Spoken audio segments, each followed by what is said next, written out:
ought to hand over to Jim now for his presentation on the BSBI Scottish Year. I don't really think Jim needs much introduction from me because everybody here knows him. He's the BSBI's Scottish officer and has taken on several other roles as well. And he's the county recorder for Mid-Perthshire. So over to you, Jim. Thank you, Julia. Good morning, everyone. Let me share my screen. Okay, so here are the highlights of the BSBI's work over the past 12 months since the last Scottish Botanist Conference. Wow, how the world has changed in 12 months. I'll come back to this slide a little later, but it's a beautiful shot taken about 9:30 beside one of the most remote Munros in Scotland at about 800 metres during a botanical expedition I made in the summer. Okay, I'm going to show a few slides from last year. This is cheating slightly, but none of my 2020 slides have more than one botanist at a time in any of the shots. So I thought it might be nice to show a few images of perhaps happier times. So no social distancing here. And the other point of showing this slide is that 2019 was the very last of the Atlas 2020 project, last year of the 2020 project, to map the distribution of every flowering plant species growing in the wild by sampling squares in every 10 by 10 kilometre square throughout Britain and Ireland. We had a particular problem in Scotland because of our remote terrain, and one way we plugged gaps was I hired big country piles in remote places. I stuffed them as full as I could with botanists. We had the services of a lovely volunteer cook, Hilary Hawker, who cooked fantastic family meals. We sent the botanists out in 2s and 3s to the 4 Airts to record. We came home to tea and cake, homemade, of course, or beer on hot days, and had big family meals around a big table. It finished the evening looking at plant specimens. And the amount of learning that goes on in these trips is just amazing. It's great fun. And this is the ground we covered here. So this is the lodge we stayed at. It was just on the east side of Loch Ness. So you can see a number of squares we covered, and some of our most exciting finds around the edge.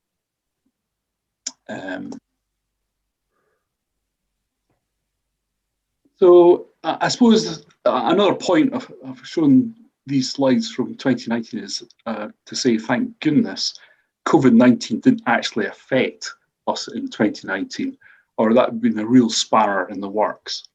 And it is lovely to see all those happy botanists together again. But also, perhaps more to the point, with all that field work that was done last year, a record amount of field work, there's a huge amount of digitization and data checking to be done. And you can see from this slide, isn't the DDB or BSBI database fantastic? This is analysis of all the records that were added to the database month by month during last year for Scotland. And what it shows is that even quite late on in the year, in September, there's more than 30,000 records being collected. But significant numbers, even October, November, even some in December. And all those records had to be digitized and checked. A huge effort. Okay, hashtag extreme botany. this photograph was taken on the 31st of December last year, the very last day of the 20-year project. And here am I, notice the ice and the loch in there, and the snow on top of Ben Nevis in the distance. Here am I doing a bit of last-minute Atlas 2020 montane botany, recording things like trailing azalea and Juncus trifidus, diaphasium, Diphasiastrum alpinum, alpine club moss. Okay, but another chart from the DDB. This shows the number of records, Atlas 2020 records, collected in Scotland year by year over the 20-year period. And the thing to note here is just how close to 400,000 records we got in the final year. And that was an all-time record. And this chart shows the total number of records collected for Atlas actually exceeds the number of records collected prior to the Atlas period. So what I'm saying here, during the 20 years of Atlas period in Scotland, we collected 4.4 million records. For the previous 200 odd years, we collected less than that. It's an astonishing effort. And so I'd like to thank everybody who contributed in any way towards it. It was a splendid effort. Okay, back to happier times. This is a group photograph, but it is taken in 2019 of our BSBI Christmas lunch at the Water of Leith Cafe. It's our annual social event we organise for members who live in East Central Scotland. And I'd love to be able to announce the date of this year's Christmas lunch, but sadly, I don't think it's going to happen.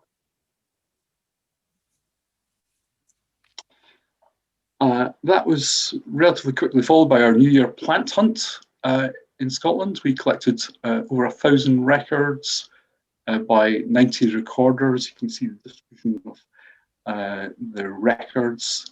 This kind of ties in quite closely with the urban plant project.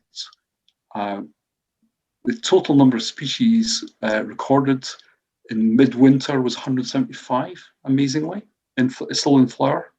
And the most popular, the most commonly recorded species, perhaps unsurprisingly, were daisy, groundsel, and gorse. So there will be a New Year plant hunt on the 1st to the 4th of January 2021. We'd love everyone to participate. It's very flexible. You can take part by yourself or with others in your bubble, or if the restrictions relax, you can get out with friends.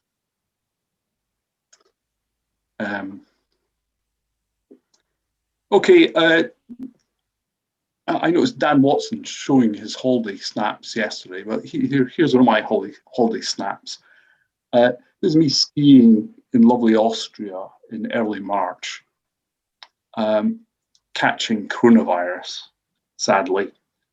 So 2 weeks later, I'm in hospital, patient 0 in Fort William A&E, and it was a pretty scary experience, I have to say. I was pretty ill, and it took me a long time to fully recover. So the second casualty of coronavirus in Scotland, as far as BSBI was concerned, were spring recording conferences. Now, this photograph was taken in 2019. This is what it should have looked like. We should have had talks about the Atlas, post-Atlas projects, the BSS Urban Flora project, and everybody's looking forward to it. Loads of people have booked on it. And of course, it had to be cancelled after all that effort. Very sadly. The third casualty, we had a fantastic program of workshops for beginners to help them learn to identify wildflowers, generally a beginner's course, with workshops on sedges and brushes for beginners and grasses for beginners. It's a whole team of volunteers set up, venues booked, booking pages, posters, and sadly the whole thing had to be cancelled after more than 30 bookings. And yes, another casualty. We've gone to a huge amount of effort to plan a great annual summer meeting based down at Melrose at the Waverley Castle Hotel. We had more than about 25 field outings planned. Loads of people had booked and paid, and sadly, again, it all had to be cancelled. Indeed, the hotel went bust.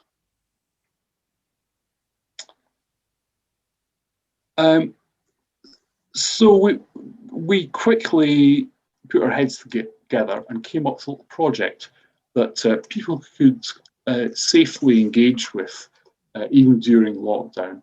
And we came up with the garden wildflower hunt. And the idea behind this project was to get people out looking at plants again, identifying plants. And we asked them to look for native or archaeophyte, naturally occurring species in their own gardens.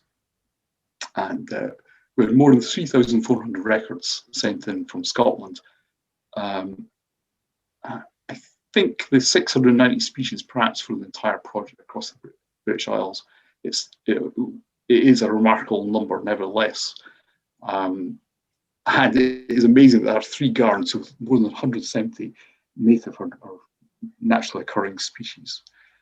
I think it might be something to do with the timing, but the most popularly recorded species was dandelion. So I expect these people are taking part during April and May. So one of my winter tasks was to add national datasets to the database to help plug all those gaps in remote areas, and also to plug gaps in under-recorded species like aquatics and montane species. So I'm very grateful to all these organisations for sharing their data with us and making their data available. And it made a huge difference. Of course, all this additional data doesn't make the task of the statisticians who must try to tease out underlying trends between the Atlas 2020 datasets and previous datasets any easier. Although, to be fair, some of these initiatives, like SNH's standing waters monitoring, is quite similar to the Scottish Loch Survey, and similarly the SNH monitoring of SSSIs, vascular plant SSSIs, that's rather similar to the Scottish Rare Plant Project, both of which took place back in the 1990s.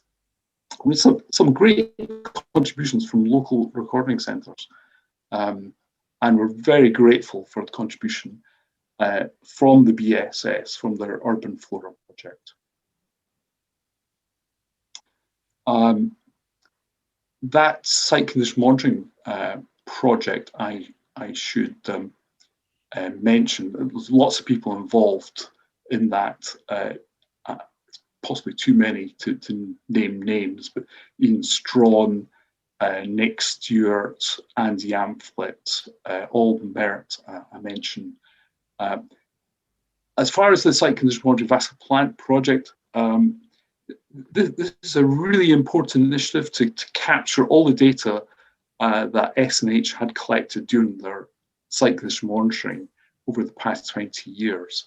And they very kindly gave the BSBI financial support to employ a contractor. I worked with a contractor and we digitized every field and every raw data sheet for more than 4,000 nationally rare, nationally scarce species across Scotland.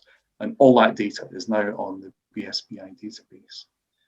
So this is an example of the raw data sheet of Astragalus alpinus on Benbracky, and that was a great project.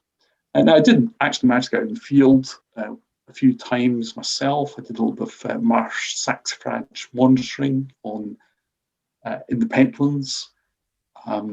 It's one of our very few European protected species. I wonder what's going to happen to them after we leave the EU. This particular population was fenced off, and the fence was to control grazing. So the idea was not to stop grazing, it was just to allow us to control it. So that the exclosure has gates, and currently they're closed, and currently the population, well, when I monitored it, it was flowering rather nicely and flowering more freely than I'd ever seen it before. So that was very pleasing. Now,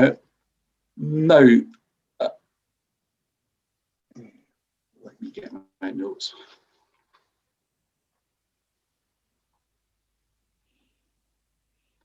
And to maintain sanity, I did get out with a bunch of friends as well, all socially distanced, with one-man tents. Here's two of us in tents in the top left there, camping about 700 meters up in the Ben Jerrig Hills near Ullapool. We saw it was really a twitching trip, a plant twitching trip. It was great fun.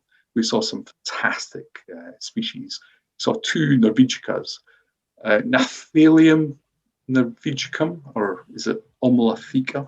I think it is now. So that's Norwegian cudweed, and Norwegian mugwort, Artemisia norvegica. And the flowers, the scenery, it was brilliant fun. And of course, we did a lot of general recording as well, which will contribute to Atlas 2040. Just thinking ahead. Hashtag extreme botany alert again. Here is me doing a bit of aquatic surveying. I can't remember what I saw, but it did get quite a good haul of aquatics swimming around in that lochen.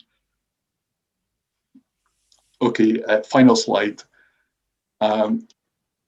Yes, we're very grateful to SNH for their continuing support. Our funding ran out last March, and we're very pleased that it was renewed from April for another 1 year. And we're very grateful to our anonymous donor for the match funding, which also came in at that time. And indeed, we're grateful to all our partners, especially SNH, or as I should now say, Nature Scots, and the Royal Botanic Garden, Edinburgh, and of course, to you, all our members and all our volunteers, and to everyone who has contributed to botany in Scotland. Thank you very much. Well, thank you, Jim. One very quick question. Jacqueline Jenkins says, are garden flower records still required, or is it too late to send mine in? No, I think you've got until the end of the year. So yes, you can do it right up until the 31st of December. And then the next day you can start your New Year plant hunt. That sounds like a plan. Okay, thank you.